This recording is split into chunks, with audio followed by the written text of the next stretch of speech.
ಪ್ರಿಯ ವಿದ್ಯಾರ್ಥಿಗಳೇ, ಇವತ್ತಿನ ತರಗತಿಯಲ್ಲಿ ದ್ವಿತೀಯ PUC ಕನ್ನಡ ವಿಷಯದ 2025-26ನೇ ಸಾಲಿನ ಮಾದರಿ ಪ್ರಶ್ನೆ ಪತ್ರಿಕೆ 1 ನೋಡೋಣ. ವಿದ್ಯಾರ್ಥಿಗಳೇ, ಈ ಮಾದರಿ ಪ್ರಶ್ನೆ ಪತ್ರಿಕೆ ಏನಿದೆಯೋ ಈ ಪ್ರಶ್ನೆ ಪತ್ರಿಕೆಗಳಲ್ಲಿ ಬರತಕ್ಕಂತಹ ಎಲ್ಲ ಪ್ರಶ್ನೆಗಳು ಬಹಳ ಮುಖ್ಯವಾದಂತಹ ಪ್ರಶ್ನೆಗಳು. ಇವನ್ನ ಗಮನ ಇಟ್ಟು ಕೇಳಿಸ್ಕೊಳ್ಳಿ. ನಂತರ ನೀವು ಬರೆದು ಅಭ್ಯಾಸ ಮಾಡಿ. ಕಾಗುಣಿತ ದೋಷ ಇಲ್ಲದ ಹಾಗೆ ಬರೆದಾಗ ನಿಮಗೆ 80ಕ್ಕೆ 80 ಅಂಕಗಳು ಸಿಗ್ತವೆ. ಈಗ ಪ್ರಶ್ನೆ ಪತ್ರಿಕೆಯಲ್ಲಿನ ಉತ್ತರಗಳನ್ನ ನಾವು ನೋಡ್ತಾ ಹೋಗೋಣ. ಇಲ್ಲಿ 10 ಪ್ರಶ್ನೆಗಳು ಬಹು ಆಯ್ಕೆ ಪ್ರಶ್ನೆಗಳಿರ್ತವೆ. ಮೊದಲನೇದು, ರಾವಣನಿಗೆ ಯಾರ ಬಗ್ಗೆ ವೈರಾಗ್ಯ ಮೂಡಿತು? ಸೀತೆ. ಗುರು ಹೇಗೆ ವರ್ತಿಸಬಾರದು? ಲಘುವಾಗಿ. ಹಗೆಯನ್ನು ಏನೆಂದು ಉಪೇಕ್ಷಿಸಬಾರದು? ಬಾಲಕನೆಂದು. ತನ್ನಿಂದ ಉಪಕಾರ ತೊಟಕಾದರೂ ಇಲ್ಲ, ಭಿನ್ನಾಣದ ಮಾತಿಗೆ ಕೊನೆಯಿಲ್ಲ. ಈ ಮಾತಿನ ಅನ್ವಯ, ದುರ್ಜನರು ಉಪಕಾರ ಮಾಡದ ಭಿನ್ನಾಣದ ಮಾತಾಡುತ್ತಾರೆ. ಸರಿ ಉತ್ತರ. ಯಾವುದಕ್ಕೆ ಸೆಳವಿದೆ ಎಂದು ಕವಿ ಹೇಳುತ್ತಾರೆ? ಜೀವನದ ನದಿಗೆ. ಕೊನೆಗೆ ಬಸಲಿಂಗ ಯಾವುದರಿಂದ ಮುಕ್ತನಾಗಿದ್ದ? ಸುಳ್ಳುಗಳಿಂದ. ಒಂದು ರಾಜ್ಯದ ಎಲ್ಲ ಸೌಲಭ್ಯಗಳನ್ನು ಬಳಸಿಕೊಂಡು ಬದುಕುವ ಜನ ಅಲ್ಲಿನ ಭಾಷೆಯನ್ನು ಬಳಸುವುದು ಅನಿವಾರ್ಯವಾಗುತ್ತದೆ ಎಂಬ ಹಾಮಾನಾಯಕರ ಮಾತಿನ ಆಶಯವೆಂದರೆ, ಹೊರ ರಾಜ್ಯದಿಂದ ಬಂದು ನೆಲೆಸಿದವರು ಇಲ್ಲಿನ ಭಾಷೆ ಕಲಿಯಬೇಕು ಅನ್ನೋದು ಸರಿ ಉತ್ತರ. ಕೃಷ್ಣೇಗೌಡರ ಆನೆ ಮೊದಲು ಯಾವ ಮಠದಲ್ಲಿತ್ತು? ಗೂಳೂರು ಮಠ. ನಾಗರಾಜ ಕೋವಿ ಹಿಡಿದು ಎಲ್ಲಿ ಕುಳಿತಿದ್ದನು? ಶಿಕಾರಿ ಗಂಡಿಯಲ್ಲಿ. ಇದ್ದಿದ್ದನ್ನು ನಡೆಸ್ಕೊಂಡು ಹೋಗೋದೇ ಕಷ್ಟ ಆಗಿದೆ, ಜನಗಳ ವಿಶ್ವಾಸನೂ ಉಳಿಸ್ಕೊಂಡು ಕುರ್ಚಿನೂ ಉಳಿಸ್ಕೊಂಡು ಟರ್ಮ್ ಮುಗಿಸಿದರೆ ಸಾಕಾಗಿದೆ ನನಗೆ ಎಂಬ ಖಾನ್ ಸಾಹೇಬರ ಮಾತಿನ ಮರ್ಮವೆಂದರೆ, ಅಧಿಕಾರ ಉಳಿದರೆ ಸಾಕು. ಬಿಟ್ಟ ಸ್ಥಳವನ್ನು ನೋಡಿ. 11ನೇ ಪ್ರಶ್ನೆ, ದುರಾಸೆಯ ಹುಡುಗನನ್ನು ನಿರಾಕರಿಸಿದವರು? ನಿಶಾ ಶರ್ಮಾ. ಧಣಿಗಳು ಹೊಳೆಯ ಹೂಳೆತ್ತಲು ಸೂಚಿಸಿದ್ದು ಕುದುಪನಿಗೆ. ಶಿವಸುಬ್ರಹ್ಮಣ್ಯ ಅಯ್ಯರ್ ಅವರು ಕಲಾಂ ಅವರನ್ನು ಶಾಲೆಗೆ ಕಳುಹಿಸುವಂತೆ ಪ್ರೇರೇಪಿಸಿದರು.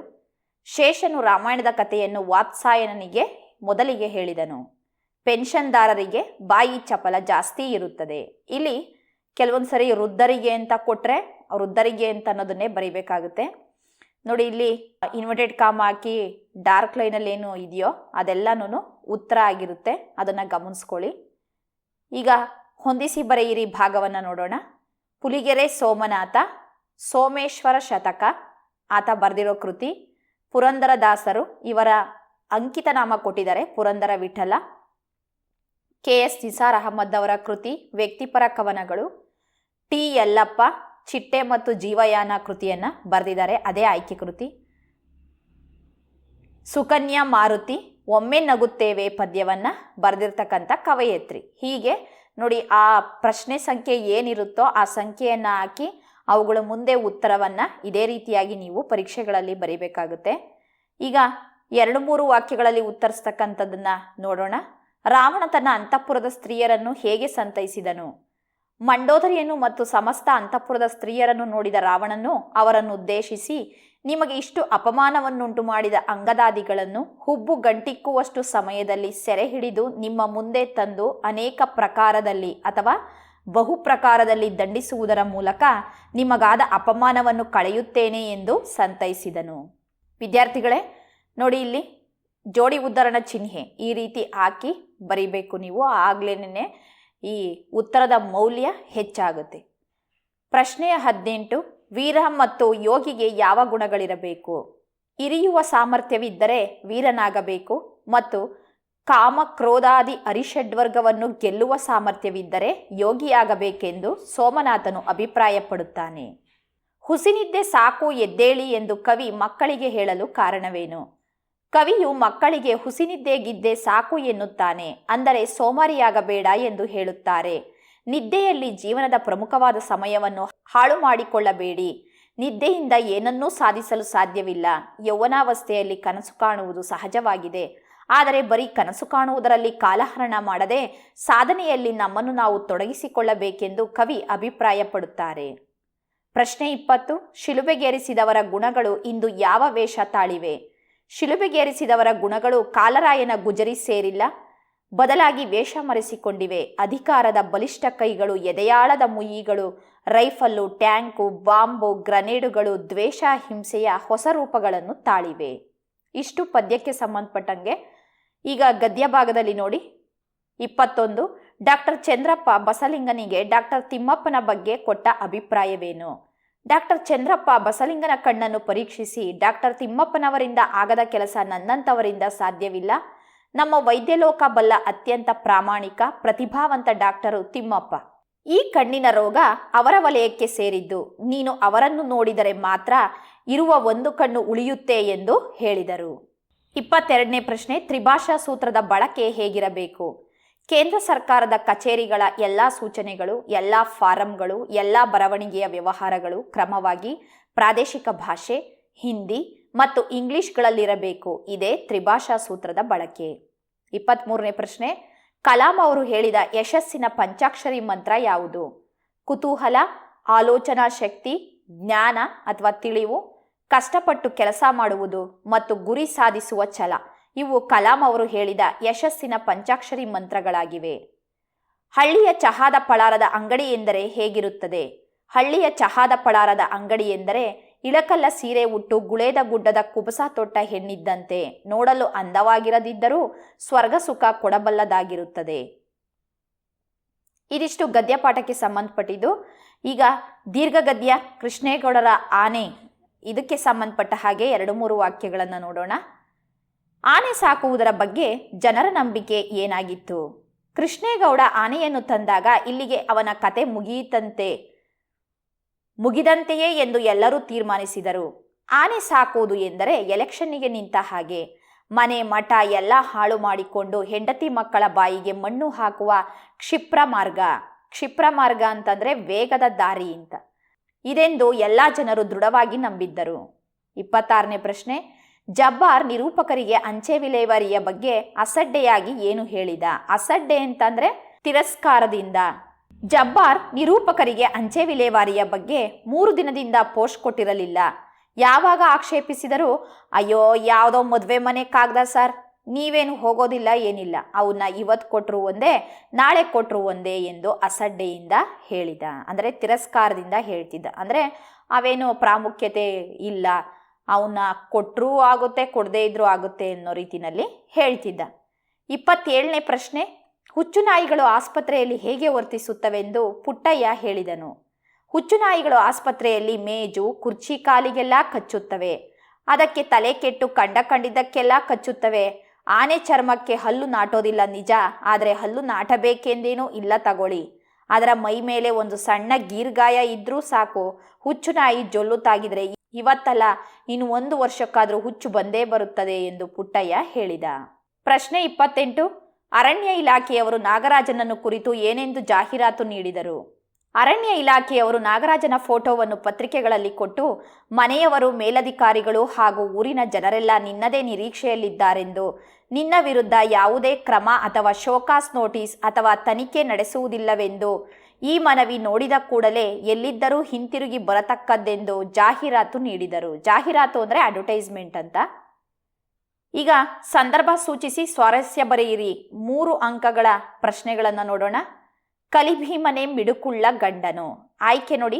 ಈ ಮೇಲಿನ ವಾಕ್ಯವನ್ನು ಮಹಾಕವಿ ಕುಮಾರವ್ಯಾಸ ಬರೆದಿರುವ ಕರ್ನಾಟ ಭಾರತ ಕಥಾಮಂಜರಿ ಕಾವ್ಯದ ಒಂದು ಭಾಗವಾದ ಇನ್ನೂ ಹುಟ್ಟದೇ ಇರಲಿ ನಾರಿಯರೆನ್ನವಲು ಎಂಬ ಕಾವ್ಯ ಭಾಗದಿಂದ ಆಯ್ದುಕೊಳ್ಳಲಾಗಿದೆ.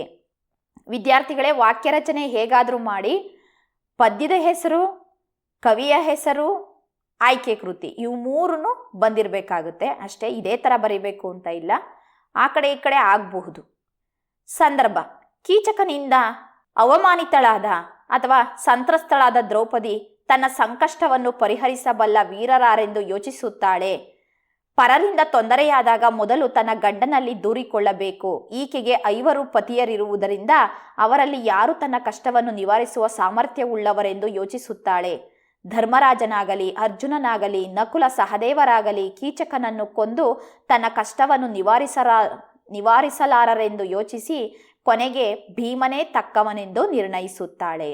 ಸ್ವಾರಸ್ಯ: ಭೀಮನು ಎಲ್ಲರಿಗಿಂತ ಶಕ್ತಿಶಾಲಿ ಮಾತ್ರವಲ್ಲ, ತನ್ನ ಕಷ್ಟಕ್ಕೆ ಮಿಡಿಯುತ್ತಾನೆ ಎಂಬುದನ್ನು ದ್ರೌಪದಿ ಈ ರೀತಿಯಲ್ಲಿ ಹೇಳಿಕೊಳ್ಳುತ್ತಾಳೆ. 30ನೇ ಪ್ರಶ್ನೆ, ಬಂಗಾರ ನಿನಗೆ ಸ್ಥಿರವಲ್ಲ. ಈ ಮೇಲಿನ ವಾಕ್ಯವನ್ನು ಹಲಸಂಗಿ ಗೆಳೆಯರು ಸಂಪಾದಿಸಿದ ಹಬ್ಬಲಿ ಅವರ ರಸಬಳ್ಳಿ ಎಂಬ ಜನಪದ ತ್ರಿಪದಿಗಳಿಂದ ಆಯ್ದುಕೊಳ್ಳಲಾಗಿದೆ. ಇಲ್ಲಿ ಗರತಿಯ ಹಾಡು ಅಂತ ಸೇರಿಸ್ಕೊಳ್ಳಿ. ಸಂದರ್ಭ: ಸಿರಿತನ ಬಂದಾಗ ಅಹಂಕಾರದಿಂದ ಮೆರೆಯಬಾರದು. ಬಂಗಾರದ ಬಳೆ ತೊಟ್ಟು ಅಂದರೆ ಸಿರಿತನದ ಗರಿಮೆಯಲ್ಲಿ ಗರ್ವಪಡಬಾರದು. ಸಿರಿತನವ ಶಾಶ್ವತವಲ್ಲ. ಸಿರಿತನ ಶಾಶ್ವತವಲ್ಲ. ಸಿರಿತನ ಬಂದಾಗ ಬಡವರನ್ನು ಬಯ್ಯಬಾರದು, ಅಂದರೆ ಅವರನ್ನು ಕೀಳು ದೃಷ್ಟಿಯಿಂದ ನೋಡಬಾರದು. ಸಿರಿತನ ಮಧ್ಯಾಹ್ನದ ಬಿಸಿಲಿನಂತೆ ಸ್ವಲ್ಪ ಸಮಯ ಇರುವಂಥದ್ದು. ಬಂಗಾರ ಶ್ರೀಮಂತಿಕೆಗಳೆಲ್ಲ ಶಾಶ್ವತವಲ್ಲ. ಮಧ್ಯಾಹ್ನದ ಬಿಸಿಲು ಸಂಜೆಯ ಕಡೆ ಹೊರಳಲು ಹೆಚ್ಚು ಸಮಯ ಬೇಕಾಗಿಲ್ಲ. ಆದ್ದರಿಂದ ಬಡತನ ಸಿರಿತನಗಳು ಶಾಶ್ವತಗಳಲ್ಲ ಎಂಬುದು ಈ ಮಾತಿನಿಂದ ತಿಳಿದು ಬರುತ್ತದೆ. ಸ್ವಾರಸ್ಯ: ಜನಪದರು ಈ ತ್ರಿಪದಿಯಲ್ಲಿ ಸಿರಿತನದ ಗರ್ವದಲ್ಲಿ ಮೆರೆಯುವವರಿಗೆ ಮತ್ತು ಸಿರಿ ಸಂಪತ್ತು ಶಾಶ್ವತವಲ್ಲ, ಅವುಗಳನ್ನು ನೆಚ್ಚಿ ಬದುಕು ಸಾಗಿಸುವವರಿಗೆ ಬುದ್ಧಿವಾದವನ್ನು ಹೇಳಿದ್ದಾರೆ. ಇನ್ನೊಂದು ಸೇರ್ಪಡೆ ಆ ಲೀಲಾ ಮಾತ್ರನಿಗೆ. ಈ ಮೇಲಿನ ವಾಕ್ಯವನ್ನು ಶ್ರೀಮತಿ ಲಲಿತಾ ಸಿದ್ದಬಸವಯ್ಯ ಅವರು ಬರೆದ ಒಂದು ಹೂ ಹೆಚ್ಚಿಗೆ ಇಡುತ್ತೀನಿ ಎಂಬ ಪದ್ಯಭಾಗದಿಂದ ಆಯ್ದುಕೊಳ್ಳಲಾಗಿದೆ.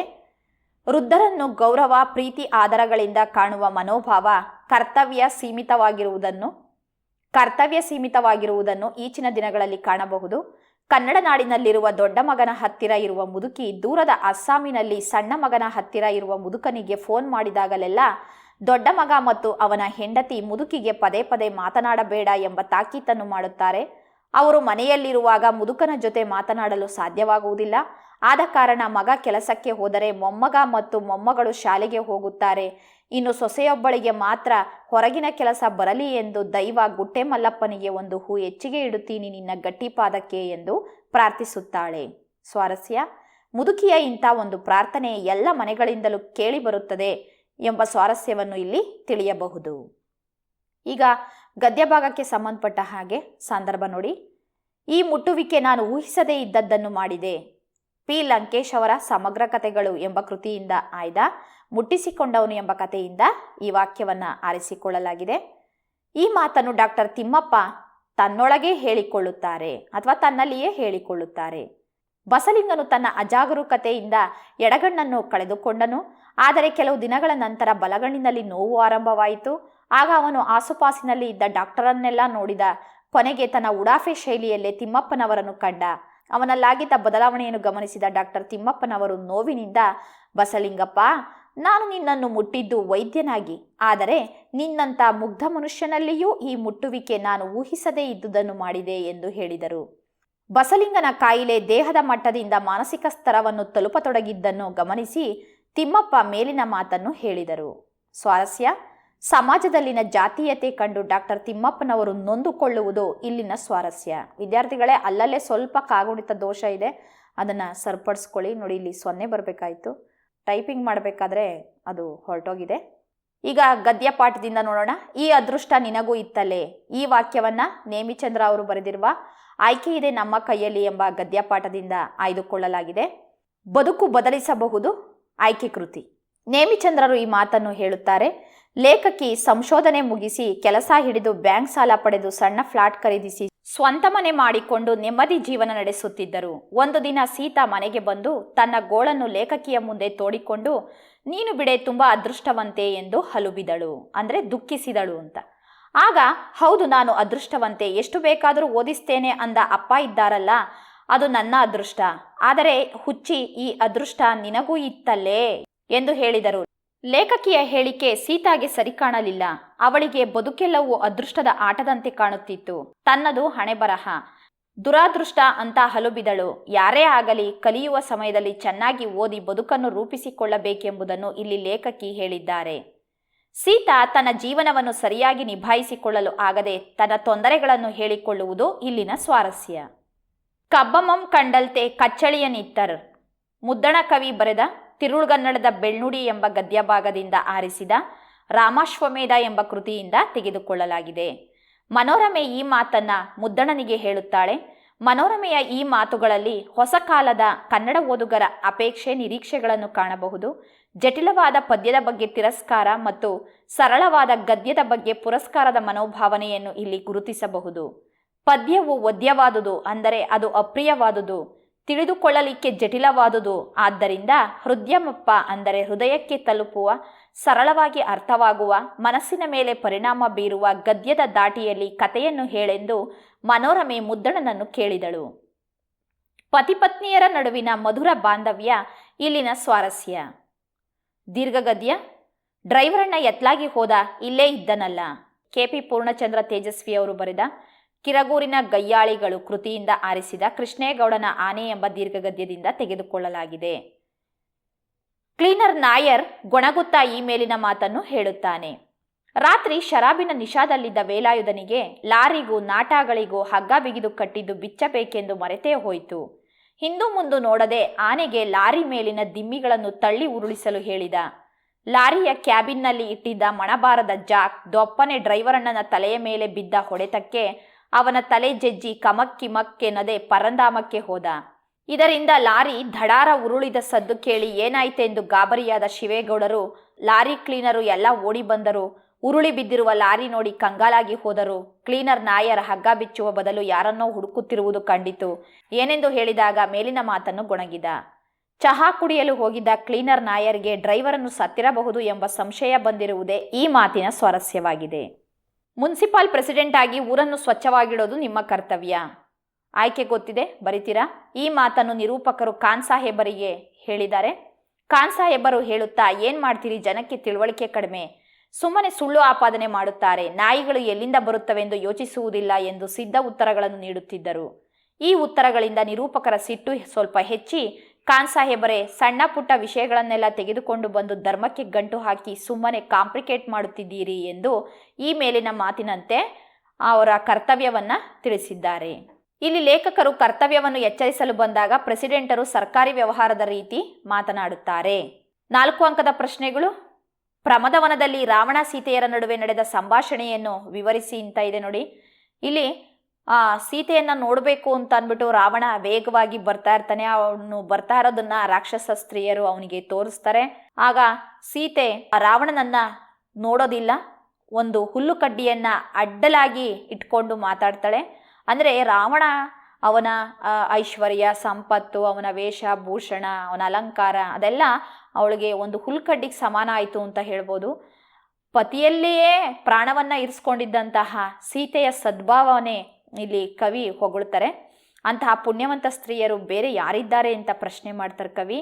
ಇಲ್ಲಿ ಕವಿ ಸೀತಾದೇವಿಯ ಪತಿಭಕ್ತಿಯನ್ನು ಗುಣಗಾನ ಮಾಡ್ತಾರೆ.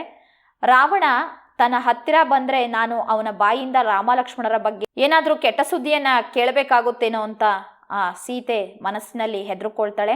ಈ ರೀತಿ ಹೆದರುಕೊಂಡಿದ್ದಂತಹ ಸೀತೆಯ ಮುಂದೆ ಬಂದಂತಹ ರಾವಣ, ನೋಡು, ನನಗೆ ಬಹುರೂಪಿಣಿ ವಿದ್ಯೆ ಒಲಿದಿದೆ, ಇನ್ನು ನನಗೆ ಅಸಾಧ್ಯವಾದಂಥವ್ರು ಯಾರೂ ಇಲ್ಲ, ನನ್ನನ್ನು ಯುದ್ಧ ಭೂಮಿಯಲ್ಲಿ ಎದುರಿಸೋರು ಯಾರೂ ಇಲ್ಲ, ಹಾಗಾಗಿ ನಿನ್ನ ಪ್ರೀತಿಯ ರಾಮನನ್ನು ಮರೆತು ಬಿಟ್ಟು ಅವನ ಆಸೆಯನ್ನು ಬಿಟ್ಟು ನನ್ನನ್ನು ಒಪ್ಕೊಂಡು ಸಾಮ್ರಾಜ್ಯ ಸುಖವನ್ನು ಅನುಭವಿಸು ಅಂತ ಹೇಳ್ತಾನೆ. ಆಗ ಸೀತೆ ದುಃಖದಲ್ಲಿ ಮುಳುಗೋಗ್ತಾಳೆ. ಕೊನೆಗೆ ಹೇಳ್ತಾಳೆ, ರಾವಣ ನನಗೆ ಕರುಣೆ ತೋರಿಸೋದಾದರೆ ಯುದ್ಧ ಭೂಮಿಯಲ್ಲಿ ರಾಮನ ಆಯಸ್ಸು ಪ್ರಾಣ ಎಲ್ಲಿವರೆಗೂ ಇರುತ್ತೋ ಅಲ್ಲಿವರೆಗೂ ಈ ಕಡೆ ಬರಬೇಡ ಅಂತ ಹೇಳಿ ಸೀತೆ ಭೂಮಿ ಮೇಲೆ ಮೂರ್ಛೆ ಹೋಗ್ತಾಳೆ. ಇಷ್ಟು ಬರಿಬೇಕು ನೋಡಿ. ಪ್ರಮದವನದಲ್ಲಿ ರಾವಣ ಸೀತೆಯರ ನಡುವೆ ನಡೆದಂಥ ಸಂಭಾಷಣೆಯನ್ನು ವಿವರಿಸಿ ಅಂದರೆ ಇಷ್ಟು ಉತ್ತರ ನೀವು ಬರಿಬೇಕಾಗುತ್ತೆ. ಪ್ರಶ್ನೆ 38. ಮಂಗಳಲಿಂಗದ ಮಹತ್ವವನ್ನು ಹೇಗೆ ವಿವರಿಸಲಾಗಿದೆ? ವಿದ್ಯಾರ್ಥಿಗಳೇ, ಇಲ್ಲಿ ಉರ್ಲಿಂಗ ಪೆದ್ದಿ ವಚನದಲ್ಲಿ ಪರುಷದ ಗೃಹದೊಳಗೆ ವಾಸಿಸಿರುವವನಿಗೆ ಸಂಪತ್ತಿನ ಕೊರತೆ ಇರೋದಿಲ್ಲ, ಅವನು ಭಿಕ್ಷೆಗಾಗಿ ಮನೆ ಮನೆ ತಿರುಗೋದಿಲ್ಲ ಅಂತ ಬರುತ್ತೆ ನೋಡಿ. ಆ ಭಾಗ ಹಾಗೆಯೇ ಅದರ ಮುಂದಿನ ವಚನದ ಭಾಗ, ಅದು ಎರಡನ್ನೂ ಸಹಿತ ನೀವು ವಿವರಣಾತ್ಮಕವಾಗಿ ಬರೀಬೇಕಾಗುತ್ತೆ. ಮೊದಲನೇ ವಚನ ಬೇಡ, 2ನೇ ವಚನ ಮತ್ತು 3ನೇ ವಚನದ ಸಂಪೂರ್ಣ ಸಾರಾಂಶವನ್ನು ನೀವು ಬರಿಬೇಕು. 39ನೇ ಪ್ರಶ್ನೆ. ನಗರ ಜೀವನದ ಯಾಂತ್ರಿಕ ವಿವರಗಳು ಕವಿತೆಯಲ್ಲಿ ಹೇಗೆ ಚಿತ್ರಣಗೊಂಡಿದೆ ವಿವರಿಸಿ ಅಂದಾಗ, ಮುಂಬೈ ಜಾತಕ ಪದ್ಯ ಏನಿದೆ ಆ ಪದ್ಯದಲ್ಲಿ ಮಗು ಹುಟ್ಟಿದ್ದು, ಬೆಳೆದಿದ್ದು, ಕುಡಿದದ್ದು, ಕಂಡದ್ದು, ಕಲಿತದ್ದು, ತಂದೆ ತಾಯಿ, ವಿದ್ಯೆ, ಜೀವನ, ಇಡೀ ಪದ್ಯದ ಸಾರಾಂಶ ಏನಿದೆ ಅದನ್ನು ಒಟ್ಟಾರೆಯಾಗಿ ಸಂಕ್ಷಿಪ್ತವಾಗಿ ನೀವು 10-15 ಸಾಲುಗಳಲ್ಲಿ ಬರೀಬೇಕಾಗುತ್ತೆ. ಪ್ರಶ್ನೆ ಸಂಖ್ಯೆ 40. ವಿದ್ಯಾರ್ಥಿಗಳೇ, ಇದು ನಿಮಗೆ ಸರಳವಾಗಿರುತ್ತೆ. ಒಂದು ಪದ್ಯ ಭಾಗ ಕೊಟ್ಟಿರ್ತಾರೆ, ಅದಕ್ಕೆ ಸಂಬಂಧಪಟ್ಟ ಹಾಗೆ 3 ಪ್ರಶ್ನೆಗಳು ಇರ್ತವೆ. ನಿಮಗೆ ಇದಾಗಲೇ ಗೊತ್ತು. ಮಂದೆಗೆಳೆಸಿದ ಪಾಪಿ ಯಾರು? ದುರ್ಯೋಧನ. ನೋಡಿ, ಈ ರೀತಿ ವಾಕ್ಯ ರೂಪದಲ್ಲೇ ಬರೀರಿ. ದ್ರೌಪದಿಯನ್ನು ಅರಣ್ಯವಾಸದಲ್ಲಿ ಎಳೆದೊಯ್ದವನಾರು? ಸೈಂಧವ ಅಥವಾ ಜಯದ್ರಥ. ದ್ರೌಪದಿ ಅನುಭವಿಸಿದ 3 ಅವಮಾನದ ಪ್ರಸಂಗಗಳು ಯಾವುವು ಅಂತ ಕೇಳಿದ್ದಾರೆ. ಮೊದಲನೇದು, ದ್ರೌಪದಿಯನ್ನು ಸಭೆಯಲ್ಲಿ ಎಲ್ಲರ ಮುಂದೆ ಎಳೆದು ತರಿಸಿ ಅವಮಾನಿಸಿದವನು ಕೌರವ, ಇದು ಮೊದಲನೇ ಅವಮಾನ. ಅನಂತರ ಅರಣ್ಯವಾಸ ಕಾಲದಲ್ಲಿ ಸೈಂಧವನು ಅಪಹರಿಸೋದಿಕ್ಕೆ ಪ್ರಯತ್ನ ಪಟ್ಟ. ಮತ್ತೆ ಮೂರನೆಯ ಪ್ರಸಂಗ ಕೀಚಕ ಅನ್ನೋ ನಾಯಿಯ ಕಾಲಲ್ಲಿ ಒದೆಸಿಕೊಂಡಿದ್ದು. ತುಂಬಿದ ರಾಜ್ಯಸಭೆಯಲ್ಲಿ ಆತ ಹಿಡಿಯೋದಿಕ್ಕೆ ಪ್ರಯತ್ನ ಪಡ್ತಾನೆ, ಸಿಗದೇ ಇದ್ದಾಗ ಕಾಲಿಂದ ಒದಿತಾನೆ. ಇಷ್ಟು ಬರಿಬೇಕಾಗುತ್ತೆ. ಮುಂದಿನ ಪ್ರಶ್ನೆ 41. ಸಿಂಹಬಾಲದ ಕೋತಿಗಳು ಮತ್ತು ಹಾಡು ಹಕ್ಕಿಗಳಿಗಾದ ಅನಾನುಕೂಲಗಳು ಯಾವುವು ವಿವರಿಸಿ. ಇದು ಮುಖ್ಯವಾದ ಪ್ರಶ್ನೆ. ನೋಡಿ, ಇಲ್ಲಿ ಸಿಂಹಬಾಲದ ಕೋತಿಗಳಿಗೆ ಅನಾನುಕೂಲ ಆಯಿತು. ಅವು ಯಾವತ್ತೂ ಭೂಸ್ಪರ್ಶವನ್ನು ಮಾಡದೆ ವೃಕ್ಷವಾಸಿಗಳಾಗಿ ಬದುಕ್ತಕ್ಕಂಥವು. ಆದರೆ ಇವತ್ತು ಅವಕ್ಕೆ ಅಸಾಧ್ಯವಾದ ಸನ್ನಿವೇಶ ಎದುರಾಗಿದ್ದಾವೆ. ಈಗ ಮರಗಳಿಲ್ಲ, ಈಗ ಮರದಿಂದ ಮರಕ್ಕೆ ಹಾರೋದಿಕ್ಕಾಗ್ತಿಲ್ಲ. ಯಾಕಂದರೆ ಮರಗಳ ಸಂಖ್ಯೆ ವಿರಳವಾಗಿದೆ. ನೆಲಕ್ಕೆ ಇಳಿದು ಡಾಂಬರ್ ರಸ್ತೆ ದಾಟಿ ಮತ್ತೊಂದು ಮರ ಹತ್ತಬೇಕು. ಕೋತಿಗಳಿಗೆ ಮನುಷ್ಯರ ಥರ ನಾಗರಿಕ ಬುದ್ಧಿ ಇಲ್ಲ. ಮನುಷ್ಯರಾದರೆ ಆ ಕಡೆ ಈ ಕಡೆ ರಸ್ತೆ ನೋಡಿ ದಾಟ್ತಾರೆ. ಕೋತಿಗಳಿಗೆ ಆ ಬುದ್ಧಿ ಇಲ್ಲ. ಅವು ವೇಗವಾದ ವಾಹನಕ್ಕೆ ಸಿಕ್ಕಿ ಈಗ ಕಾಲುಗಳು, ಬಾಲ ಹೀಗೆಲ್ಲ ಕಳ್ಕೊಂಡು ಅಂಗವಿಕಲ ಆಗಿದ್ದಾವೆ. ಅವುಗಳಿಗೆ ಆಹಾರ ಕೊಡ್ತಿದ್ದಂತಹ ಹಣ್ಣು ಹಂಪಲುಗಳನ್ನು ಕೊಡ್ತಿದ್ದಂತಹ ಮರಗಳ ಸಂಖ್ಯೆನೂ ಕಡಿಮೆ ಆಗಿಬಿಟ್ಟಿದ್ದಾವೆ. ಅವು ಊರಿನ ಅಂಗಳದ ಕಸದ ತೊಟ್ಟಿಗಳಲ್ಲಿ ಆಹಾರ ಹುಡುಕ್ತಾ ಬದುಕನ್ನು ನೂಗ್ತಾ ಇದ್ದಾವೆ. ಇದು ಬರೀಬೇಕು. ಇದು 2 ಅಂಕಗಳಿಗೆ. 2 ಅಂಕಗಳಿಗೆ ಹಾಡು ಹಕ್ಕಿಗಳಿಗಾದಂಥ ಅನಾನುಕೂಲಗಳು ಬರೀಬೇಕು. ವಿಷಲಿಂಗ್ ಥ್ರಶ್ ಅನ್ನೋ ಹಾಡು ಹಕ್ಕಿಗಳು ಮಿನುಗುವ ಹಸಿರು ಪಾಚಿಗಳನ್ನು ಒದ್ದು ಮಲಗಿದ ಕಲ್ಲು ಬಂಡೆಗಳ ನಡುವೆ ನುಸುಳಿ ಹರಿಯುತ್ತಿದ್ದ ಸ್ವಚ್ಛ ನೀರಿನ ಹಳ್ಳ ಕೊಳ್ಳಗಳು ಇವುಗಳ ಜೀವನದ ಆಧಾರವಾಗಿತ್ತು. ಈಗ ಬದಲಾದ ಪರಿಸ್ಥಿತಿಯಲ್ಲಿ ಜಲಪಾತಗಳೆಲ್ಲ ಆಕ್ರಮಿಸಿ ಮೆಲ್ಲಗೆ ತೆವಳುತ್ತಿರುವ ಕೊಳಚೆ ನೀರಿನ ಚರಂಡಿಗಳೇ ಈ ಹಾಡು ಹಕ್ಕಿಗಳ ನೆಲೆಯಾಗಿದೆ. ಆದರೂ ಸಹಿತ ಇಷ್ಟೆಲ್ಲ ನೋವಿನ ನಡುವೆ ಅವು ಹಾಡೋದನ್ನು ಮಾತ್ರ ಬಿಟ್ಟಿಲ್ಲ. ಯಾಕೆಂದರೆ ಹಾಡುವುದು ಅವುಗಳಿಗೆ ಅನಿವಾರ್ಯ, ಅವುಗಳ ಕರ್ಮ ಅಂತ ಬರೀಬೇಕು. 42ನೇ ಪ್ರಶ್ನೆ. ದಣಿ ಹಾಗೂ ಹೊಳೆಯ ನಡುವಿನ ಸಮರವನ್ನು ಚಿತ್ರಿಸಿ. ದಣಿ ಹೊಳೆಯನ್ನ ತೋಟ ಮಾಡೋದು ಮತ್ತು ಹೊಳೆ ತೋಟವನ್ನು ಕಡಲು ಮಾಡುವುದು ಪ್ರತಿ ವರ್ಷ ಇದಿದ್ದೇ ಇರ್ತಿತ್ತು. ಹೊಳೆ ಮಳೆಗಾಲದಲ್ಲಿ ಆಡಿದ್ದೇ ಆಟ, ಹೂಡಿದ್ದೇ ಊಟ. ಮಳೆಗಾಲ ಬಂತಂದರೆ ಈ ಬಿಕ್ನಾಸಿ ಹೊಳೆ ಊರಿಡೀ ತನ್ನ ಸೆರಗನ್ನು ಹಾಸ್ಬಿಡುತ್ತೆ ಅಂತ ದಣಿ ಮುದುಲಿಸ್ತಾ ಇದ್ರು, ಅಂದರೆ ಬೈತಾ ಇದ್ರು. ಅದು ಸುಮ್ಮನೆ ಇರ್ತಿತ್ತು. ಮಳೆಗಾಲ ಬರ್ತಿದ್ದ ಹಾಗೇನೇನೆ ಕೇವಲ ತನ್ನ ಕ್ರಿಯೆಯಲ್ಲೇನೆ, ತನ್ನ ಕೆಲಸದಲ್ಲೇನೆ ತನ್ನ ವ್ಯಾಪ್ತಿ ಎಷ್ಟು, ತನ್ನ ಪರಿಹಾರ ಎಷ್ಟು, ತನ್ನ ಬಲ, ತನ್ನ ಶಕ್ತಿ ಎಷ್ಟು ಅನ್ನೋದನ್ನ ದಣಿಗಳಿಗೆ ಸರಿಯಾಗಿ ಮನವರಿಕೆ ಮಾಡಿ ಅವ್ರಿಗೆ ಕಿರಿಕಿರಿ ತೊಂದರೆ ಎಬ್ಸೋದ್ರಲ್ಲಿ ಹೊಳೆಯೇನು ಹಿಂದೆ ಬಿದ್ದಿರಲಿಲ್ಲ. ಈ ಹೊಳೆಯ ಉಪಟಳ ಅಂದರೆ ತೊಂದರೆ ಸಹಿಸ್ಕೊಳಕ್ಕಾಗದೆ ದಣಿಯವರು ಪ್ರತಿ ವರ್ಷ ಹೊಳೆ ಸೊರಗುವಂಥ ಕಾಲ ಅಂದರೆ ಬೇಸಿಗೆ ಕಾಲ ತಮ್ಮ ಮೇಲುಸ್ತುವಾರಿಯಲ್ಲಿ ನದಿ ಸೆರಗನ್ನು ಇನ್ನೂ ಒಂದಷ್ಟು ದೂರಕ್ಕೆ ನೂಕೋ ಹಾಗೆ ಪಾದೆಕಲ್ಲು, ಮುರುಕಲ್ಲು ಅಂದರೆ ಇವೆಲ್ಲ ಗಟ್ಟಿ ಕಲ್ಲುಗಳು, ಇದರಿಂದ ಅಡಿಪಂಚಾಂಗವನ್ನು ಹಾಕಿಸ್ತಾ ಇದ್ರು. ಅಂತ ಅಂದರೆ ನೀರು ಒಳಗೆ ನುಗ್ಗದ ಹಾಗೆ ಅಡ್ಡಲಾಗಿ ಕಲ್ಲುಗಳನ್ನು ಹಾಕಿಸ್ತಾ ಇದ್ರು. ನದಿ ಸೆರಗಿಗೂ ಅಂದರೆ ನದಿಯ ಅಂಚಿಗೂ ತೋಟಕ್ಕೂ ನಡುವೆ ಭೂಮಿಯನ್ನು ಎತ್ತರ ಮಾಡಿಸ್ತಾ ಇದ್ರು. ಆದರೆ ಈ ವರ್ಷ ಹೊಳೆ ಮೈಯಿಂದ ತೋಟವನ್ನು 4 ಅಡಿ ಎತ್ತರ ಮಾಡಿದ್ರೆ ಮುಂದಿನ ವರ್ಷ 5 ಅಡಿ ಎತ್ತರ ಮಾಡ್ತಿದ್ರು. ಹೊಳೆ ಮನಸ್ಸಿನಲ್ಲೇ ಅಂದ್ಕೊಳ್ತಾ ಇತ್ತು, ಓ ಈ ಧನಿಕ ಮಹಾಶಯ, ಈ ಶ್ರೀಮಂತ ದೊಡ್ಡ ಮನುಷ್ಯ ನನ್ನ ಜಾಗವನ್ನೇ ಒತ್ತುವರಿ ಮಾಡಿಕೊಂಡು ತೋಟ ಮಾಡಿದ್ದಾನೆ ಅನ್ನೋ ಸತ್ಯ ಅದಕ್ಕೆ ಗೊತ್ತಿರ್ತಿತ್ತು. ಆ ದಣಿಯ ಪೆದತನದ ಬಗ್ಗೆ ಮನಸ್ಸಿನಲ್ಲೇ ನಗ್ತಾ ದೊರೆಯನ್ನು ಕೆಡವೋದಿಕ್ಕೆ ಹೊಂಚಾಗ್ತಾ ಇತ್ತು. ಆಷಾಢ ಶ್ರಾವಣ ಮಾಸದ 4 ಜಡಿಮಳೆ ಹೊಡೆದ್ರೆ ಸಾಕು, ಈ ದಣಿಗಳು 4 ಅಡಿ 5 ಅಡಿ ಎತ್ತರ ಮಾಡಿತಿರಲ್ಲ ಭೂಮಿ, ಅದನ್ನೆಲ್ಲ ಸರ್ವನಾಶ ಮಾಡ್ತಿತ್ತು. ಹೊಳೆ ತಕ್ಷಣ ದಣಿಯವರ ತೋಟದೊಳಗೆ ನುಗ್ಗಿ ಅದನ್ನಿಡೀ ಕಡಲು ಮಾಡಿ ಅಂದರೆ ಸಮುದ್ರ ಥರ ನೀರು ನಿಲ್ಲಿಸಿ ತನ್ನ ಸೇಡನ್ನು ತೀರಿಸ್ಕೊಳ್ಳುತ್ತದೆ. ಬೇಸಿಗೆಯಲ್ಲಿ ದಣಿಯ ಕೈ ಮೇಲಾದರೆ ಮಳೆಗಾಲದಲ್ಲಿ ಹೊಳೆಯ ಕೈ ಮೇಲಾಗ್ತಾ ಇತ್ತು. ಈ ರೀತಿಯಾಗಿ ದಣಿ ಹಾಗೂ ಹೊಳೆಯ ನಡುವಿನ ಸಮರ ಪ್ರತಿ ವರ್ಷ ಕಂಡುಬರ್ತಿತ್ತು. ಇನ್ನು ಕೃಷ್ಣೇಗೌಡರ ಆನೆ ದೀರ್ಘಗದ್ಯದಲ್ಲಿ ಭಾಳ ಮುಖ್ಯವಾದ ಪ್ರಶ್ನೆಗಳಿದ್ದಾವೆ. 43ನೇ ಪ್ರಶ್ನೆ ನೋಡಿ. ನಿದ್ರೆ ಮಂಪರಿನಲ್ಲಿದ್ದ ಡ್ರೈವರ್ ಪರಂಧಾಮಕ್ಕೆ ಹೋದ ಸಂದರ್ಭವನ್ನು ವಿವರಿಸಿ. ಇದು ಆ ಲಾರಿ ಜಾಕ್ ಬೀಳುತ್ತೆ ನೋಡಿ, ಆ ಒಂದು ಸಂದರ್ಭವನ್ನು ನೀವಿಲ್ಲಿ 4 ಅಂಕಗಳಿಗೆ ಸ್ವಲ್ಪ ವಿಸ್ತಾರವಾಗಿ ಬರೀಬೇಕಾಗುತ್ತೆ. ಸಾಮಿಲಿನ ಒಳಗೆ ಲೋಡ್ ಲಾರಿ ನಿಂತಿತ್ತು. ಕ್ಲೀನರ್ ನಾಯರ್ ಹೋಟೆಲಿನಲ್ಲಿ ಚಾ ಕುಡಿದು ಬರಲು ಹೋಗಿದ್ದ. ಡ್ರೈವರ್ ಒಬ್ಬನೇ ನಿದ್ರೆ ಮಂಪರಿನಲ್ಲಿ ತೂಕಡಿಸುತ್ತಾ ಸ್ಟೇರಿಂಗ್ ಚಕ್ರದ ಮೇಲೆ ತಲೆ ವಾಲಿಸಿಕೊಂಡು ಅರೆನಿದ್ದೆಯಲ್ಲಿದ್ದ. ರಾತ್ರಿ ಶರಾಬಿನ ನಿಶೆಯಲ್ಲಿದ್ದ ವೇಲಾಯುಧನಿಗೆ ನಾಟಾಗಳಿಗೂ ಲಾರಿಗೂ ಹಗ್ಗ ಬಿಗಿದು ಕಟ್ಟಿದ್ದು ಬಿಚ್ಚಬೇಕೆಂದು ಮರೆತೇ ಹೋಯಿತು. ಹಿಂದು ಮುಂದು ನೋಡದೆ ಆನೆಗೆ ಲಾರಿ ಮೇಲಿನ ದಿಮ್ಮಿಗಳನ್ನು ತಳ್ಳಿ ಉರುಳಿಸಲು ಹೇಳಿದ. ನಿದ್ರೆಯ ಜೋಂಪಿನಲ್ಲಿದ್ದ ಡ್ರೈವರ್ ಎಚ್ಚರಾದಾಗ ಪ್ರಪಂಚ ಯಾಕೋ ತಲೆಗೆಳಗಾಗುತ್ತಿದೆ ಎನಿಸಿತು. ಲಾರಿಗೆ ನಾಟ ಬಿಗಿದು ಕಟ್ಟಿದ್ದರಿಂದ ನಾಟ ಉರುಳದೆ ಲಾರಿ ಸಮೇತ ಮೆಲ್ಲಗೆ ವಾಲಿ ಒಂದು ಕಡೆಗೆ ದೊಪ್ಪನೆ ಉರುಳಿ ಬಿತ್ತು. ಲಾರಿ ಮೆಲ್ಲಗೆ ಉರುಳಿದ್ದರಿಂದ ಡ್ರೈವರ್ ಮಹಾಶಯನಿಗೆ ಹೆಚ್ಚಿಗೆ ಏನು ಅಪಾಯವಾಗುವ ಸಂಭವವೇ ಇರಲಿಲ್ಲ. ಆದರೆ ಕ್ಯಾಬಿನಿನಲ್ಲಿ ಇಟ್ಟಿದ್ದ ಮಣಬಾರದ ಲಾರಿ ಜಾಕ್ ದೊಪ್ಪನೆ ಆತನ ತಲೆಯ ಮೇಲೆ ಬಿದ್ದ ಹೊಡೆತಕ್ಕೆ ಅವನ ತಲೆ ಜಜ್ಜಿ ಕಮಕ್ ಕಿಮಕ್ ಎನ್ನದೆ ಪರಂಧಾಮಕ್ಕೆ ಹೋದ. ಪ್ರಶ್ನೆ 44. ವೇಲಾಯುಧನ ಹೆಂಡತಿಗೆ ಆನೆಯ ಬಗ್ಗೆ ಸವತಿ ಮಾತ್ಸರ್ಯ ಮೂಡಲು ಕಾರಣಗಳೇನು? ಆನೆ ಲಾಯದಲ್ಲಿ ಮಲಗುತ್ತೇನೆಂದು ವೇಲಾಯುಧ ಹೇಳಿದಾಗ ಅವನ ಹೆಂಡತಿಗೆ ಕೋಪ ಹೆಚ್ಚಾಗಿ ಸಾಮಿಲಿಗೆ ರಾತ್ರಿ ಅನ್ಲೋಡ್ ಮಾಡಲು ಆನೆಯನ್ನು ಕರೆದುಕೊಂಡು ಹೋಗುವಾಗಲೇ ಅವಳು ಗೊಣಗುತ್ತಿದ್ದಳು. ತಾನು ಮಾತ್ರ ಚೂರು ತಪ್ಪು ಮಾಡಿದರೂ ಹೊಡೆಯುವುದಕ್ಕೆ ಬರುವ ವೇಲಾಯುಧ ಆನೆ ಏನು ಮಾಡಿದರೂ ಸುಮ್ಮನಿರುತ್ತಾನೆ. ಅದು ಹೆಣ್ಣಾನೆಯಾದ್ದರಿಂದಲೂ ಮತ್ತು ಅದನ್ನು ಕರೆದುಕೊಂಡು ಹಗಲೆನ್ನದೆ ರಾತ್ರಿ ಎನ್ನದೆ ವೇಲಾಯುಧ ಹೋಗಬೇಕಾದ್ದರಿಂದಲೂ ಅವಳಿಗೆ ಒಂದು ರೀತಿಯ ವಿಚಿತ್ರ ಮತ್ಸರ ಆನೆಯ ಮೇಲಿತ್ತು. ತಾನು ಬಸುರಿಯಾಗದೆ ವರ್ಷ ಕಳೆದಿದ್ದರೂ ವಿನಾಕಾರಣ ಅವರ ಸಂಸಾರಕ್ಕೆ ಅನ್ನ ಕೊಡುತ್ತಿದ್ದ ಈ ಆನೆಯ ವಿಷಯದಲ್ಲಿ ಸೂಕ್ಷ್ಮವಾದ ದ್ವೇಷ ಅವಳಲ್ಲಿ ರೂಪುಗೊಳ್ಳುತ್ತಿತ್ತು. ಕಾರೋ ಲಾರಿಯೋ ಟ್ರ್ಯಾಕ್ಟರೋ ಯಾವುದನ್ನೇ ಆಗಲಿ ಗಂಡಸರು ಅಷ್ಟೊಂದು ಹಚ್ಚಿಕೊಂಡರೆ ಕೆಲವು ಹೆಂಗಸರಿಗೆ ಸಿಟ್ಟು ಬರುತ್ತದೆ. ಅಂತಹದರಲ್ಲಿ ಆನೆಯಂತಹ ಒಂದು ಜೀವ, ಅದು ಹೆಣ್ಣಾನೆ ವೇಲಾಯುಧನನ್ನು ಹಚ್ಚಿಕೊಂಡಿದ್ದರಿಂದ ಅವಳಲ್ಲಿ ವಿಚಿತ್ರ ರೀತಿಯ ಮಾತ್ಸರ್ಯ ಮೂಡಿತ್ತು. ಮಾತ್ಸರ್ಯ ಅಂತಂದರೆ ಹೊಟ್ಟೆ ಕಿಚ್ಚು, ದ್ವೇಷ ಅಂತ. ವಿದ್ಯಾರ್ಥಿಗಳೇ, ಭಾಷಾಭ್ಯಾಸ ನೋಡಿ, ಇದು ಮುಖ್ಯವಾದದ್ದು. ಇಲ್ಲಿ 6ಕ್ಕೆ 6 ಪ್ರಶ್ನೆಗಳನ್ನು ನೀವು ಉತ್ತರಿಸಿ. ಸಮಯ ನಿಮ್ಗಿಲ್ಲಿ ಜಾಸ್ತಿ ವ್ಯರ್ಥ ಆಗಲ್ಲ. ಒಂದೆರಡು ಪದಗಳಿಂದ ಬರೆಯೋದ್ರಿಂದ ನೀವು 6ಕ್ಕೆ 6 ಬರೀರಿ. ಸರಿಯಾದ 4ಕ್ಕೆ ನಿಮಗೆ ಪೂರ್ತಿ ಅಂಕ ಸಿಗುತ್ತೆ. ಇಲ್ಲಿ ನಾನಾರ್ಥ ಪದಗಳನ್ನು ಬರೆಯೋದಿಕ್ಕೆ ಕೇಳಿದರೆ, ತೊರೆ ಅಂದರೆ ತ್ಯಜಿಸು ಅಥವಾ ಬಿಡು, ಇನ್ನೊಂದು ಅರ್ಥ ನದಿ. ಗುರು ಅಂದರೆ ಗ್ರಹ, 2 ಮಾತ್ರೆಯ ಕಾಲ, ಶಿಕ್ಷಕ, ದೊಡ್ಡದು, ವಾರದ ಹೆಸರು.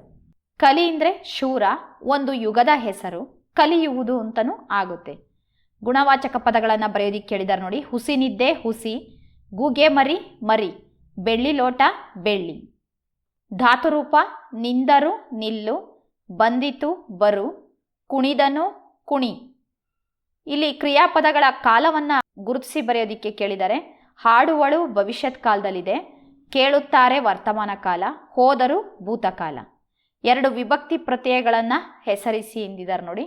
ದುರದೋಳ್ ಒಳ್ ಸಪ್ತಮಿ ವಿಭಕ್ತಿ, ಮನೆಗೆ ಗೆ ಚತುರ್ಥಿ, ವಲ್ಲಭನ ಆ ಷಷ್ಠಿ ವಿಭಕ್ತಿ. 2 ತದ್ಭವ ರೂಪ ಬರೆಯೋದಿಕ್ಕೆ ಕೇಳಿದರೆ, ಶ್ರೀ ಸಿರಿ, ಶಿರ ಸಿರ, ರಾಯ ರಾಜ. ಮತ್ತು ಪ್ರಬಂಧ ಮತದಾನದ ಮಹತ್ವ ಅಂತ ಕೇಳಿದ್ದಾರೆ ನೋಡಿ.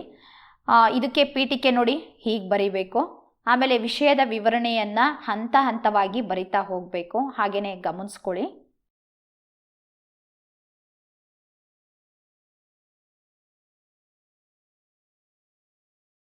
ಮತದಾನ ಮಾಡೋದ್ರಿಂದ ಏನೇನೋ ಲಾಭ ಇದೆ ಅಂತ ಅನ್ನೋದು ಇಲ್ಲಿರ್ತಕ್ಕಂಥದ್ದು.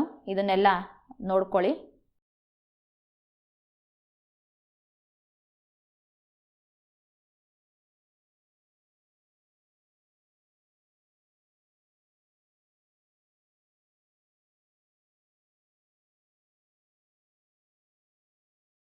ವಿದ್ಯಾರ್ಥಿಗಳೇ, ಇದು ಕ್ರೀಡೆ ಮತ್ತು ನಮ್ಮ ಆರೋಗ್ಯ ಅಂತ. ಮೊದಲಿಗೆ ಪೀಠಿಕೆಯನ್ನು ಈ ರೀತಿ ಬರಿಬೇಕು. ನಂತರ ಈ ರೀತಿ ಒಂದೊಂದೇ ಪಾಯಿಂಟ್ಗಳನ್ನು ನೀವು ಬರಿತಾ ಹೋದಾಗ ಉತ್ತರ ನಿಮಗೆ ಹೆಚ್ಚಾಗಿ ಕಾಣಿಸುತ್ತೆ, ಹೌದಲ್ವಾ? 1 ಪುಟ ಅಥವಾ 1.5 ಪುಟದಷ್ಟು ನೀವು 4 ಅಂಕಗಳಿಗೆ ಬರಿಬೇಕಾಗುತ್ತೆ. ಕೊನೆಗೆ ಮುಕ್ತಾಯ ಅಥವಾ ಉಪಸಂಹಾರವನ್ನು ಬರಿಬೇಕಾಗುತ್ತೆ. ಮುಂದಿನ ಭಾಗ ನೋಡಿ, ಪತ್ರಲೇಖನ. ಪತ್ರಲೇಖನ ಇಲ್ಲಿ ಕನ್ನಡ ರಾಜ್ಯೋತ್ಸವವನ್ನು ಕುರಿತು ಬರೀರಿ ಅಂತ ಕೇಳಿದ್ದಾರೆ. ನಿಮ್ಮ ಕಾಲೇಜಲ್ಲಿ ಹೇಗೆ ರಾಜ್ಯೋತ್ಸವವನ್ನು ಆಚರಿಸಿದ್ರಿ ಅಂತ ಅನ್ನೋದನ್ನು ಬರೀರಿ. ಇಲ್ಲ ಅವರೇ ಏನು ವಿಳಾಸ ಕೊಟ್ಟಿದ್ದಾರೋ ಅದನ್ನೇ ಬರೀಬೇಕು. ವಿದ್ಯಾರ್ಥಿಗಳೇ, ಇಲ್ಲಿ ಶ್ರೀ, ಕ್ಷೇಮ, ದಿನಾಂಕ, ಹಾಗೆಯೇ ಅದರ ಕೆಳಗಡೆ ಸ್ಥಳ ಮತ್ತು ಸಂಬೋಧನೆ, ಯಾರಿಗೆ ಬರೆಯೋಕೆ ಹೇಳಿರ್ತಾರೋ ಅವ್ರನ್ನ ಕುರಿತು ಸಂಬೋಧನೆ ಮಾಡಬೇಕು. ಕ್ಷೇಮ ಸಮಾಚಾರ ಬರೀಬೇಕು. ಆಮೇಲೆ ವಿಷಯದ ವಿವರಣೆ ಬರೀಬೇಕು. ಜಾಸ್ತಿ ಏನು ಬೇಡ, ಇಷ್ಟು ಬರೆದ್ರೆ ಸಾಕು. ಕೊನೆಗೆ ವಂದನೆಗಳೊಂದಿಗೆ ನೋಡಿ ಇಲ್ಲಿದೆ, ಇಲ್ಲಿ ಬರೀಬೇಕು, ಮಧ್ಯದಲ್ಲಿ ಬರೀಬಾರ್ದು. ಹಾಗೆಯೇ ಕೊನೆಯಲ್ಲಿ ನಿನ್ನ ಪ್ರೀತಿಯ ಗೆಳೆಯ ಅಥವಾ ಗೆಳತಿ, ನೀವು ಯಾರಿಗೆ ಬರೆದಿರ್ತೀರೋ ಅವ್ರ ಹೆಸರನ್ನು ಇಲ್ಲಿ ಬರೀಬೇಕು. ನಾನಿಲ್ಲಿ 2 ಹೆಸರಿರೋದ್ರಿಂದ 2 ಹಾಕಿದ್ದೀನಿ. ನೀವು ಯಾವುದಾದ್ರೂ ಒಂದು ಬರೀಬೇಕಷ್ಟೇ. ಹೊರ ವಿಳಾಸ ಅವ್ರು ಇಲ್ಲಿ ಕೊಟ್ಟಿದ್ದಾರೆ ಯಾರಿಗೆ ಬರೀಬೇಕು ಅಂತ, ಅವ್ರದ್ದು ಸಂಪೂರ್ಣವಾದ ವಿಳಾಸವನ್ನು ನೀವಿಲ್ಲಿ ಬರೀಬೇಕು. ಪ್ರಶ್ನೆ ಪತ್ರಿಕೆಯಲ್ಲಿರೋದನ್ನೇ ಬರೀಬೇಕು. ಹಾಗೆಯೇ ಮತ್ತೊಂದು ಪತ್ರನೂ ಇರುತ್ತೆ, ಇದು ವ್ಯಾವಹಾರಿಕ ಪತ್ರ. ನೀವು ವಿದ್ಯಾರ್ಥಿಗಳೇ ಇದನ್ನೇ ಬರೀರಿ. ಯಾಕೆ ಅಂತಂದರೆ ಇದು ನಿಮಗೆ ಸುಲಭವಾಗಿರುತ್ತೆ. ವೈಯಕ್ತಿಕ ಪತ್ರ ಹಂತಗಳು ಜಾಸ್ತಿ ಇದ್ದಾವೆ, ಇದು ಸ್ವಲ್ಪ ಹಂತಗಳು ಕಡಿಮೆ ಇದೆ ಮತ್ತು ಬೇಗ ಬರೆದು ಬರಬಹುದು. ದಿನಾಂಕ ಬರೀಬೇಕು ಬಲಭಾಗದಲ್ಲಿ. ಆಮೇಲೆ ಇವರಿಂದ ಇವರಿಗೆ, ಇಲ್ಲೇ ವಿಳಾಸ ಕೊಟ್ಟಿರ್ತಾರಲ್ವ ಅದೇ ವಿಳಾಸನೇ ಬರೀಬೇಕು. ಮಾನ್ಯರೇ, ವಿಷಯ, ಆ ವಿಷಯಕ್ಕೆ ಸಂಬಂಧಪಟ್ಟ ಹಾಗೆ ಒಂದಷ್ಟು ವಿಚಾರಗಳನ್ನು ಇಲ್ಲಿ ಬರೀಬೇಕು. ಕೊನೆಗೆ ವಂದನೆಗಳೊಂದಿಗೆ ತಮ್ಮ ವಿಶ್ವಾಸಿ ಅಂತ ಬರೀಬೇಕು. ಇಲ್ಲಿ ಸಹಿ ಮಾಡಬೇಕು. ಇಲ್ಲಿ ಹೆಸರು ಒಬ್ರದಷ್ಟೇ ಬರೀಬೇಕು. ನೀವು ಯಾರಿಗಾದ್ರೂ ಒಬ್ರಿಗಷ್ಟೇ ಇಲ್ಲಿ ಹೆಸರು ಬರೀಬೇಕು. ನಾನಿಲ್ಲಿ ನೀವು ಯಾರ್ದಾದ್ರೂ ಬರಿಬೋದು ಅಂತ ಇಲ್ಲಿ 2 ಹೆಸರನ್ನು ಕೊಟ್ಟಿದ್ದೀನಿ. ನೀವು 1 ಬರೆದ್ರೆ ಸಾಕು. ವಿದ್ಯಾರ್ಥಿಗಳೇ, ಇಷ್ಟು ಮೊದಲ ಪತ್ರಿಕೆ. ಇದನ್ನೆಲ್ಲ ಚೆನ್ನಾಗಿ ಓದ್ಕೊಳ್ಳಿ. ಇಲ್ಲಿರ್ತಕ್ಕಂಥ ಪ್ರಶ್ನೆಗಳೆಲ್ಲ ಬಹಳ ಮುಖ್ಯವಾದಂಥ ಪ್ರಶ್ನೆಗಳು. ನಿಮ್ಮ ಪರೀಕ್ಷೆಗೆ ಇವು ಬರ್ತಕ್ಕಂಥವು. ಚೆನ್ನಾಗಿ ಅಭ್ಯಾಸ ಮಾಡಿ. ಧನ್ಯವಾದಗಳು.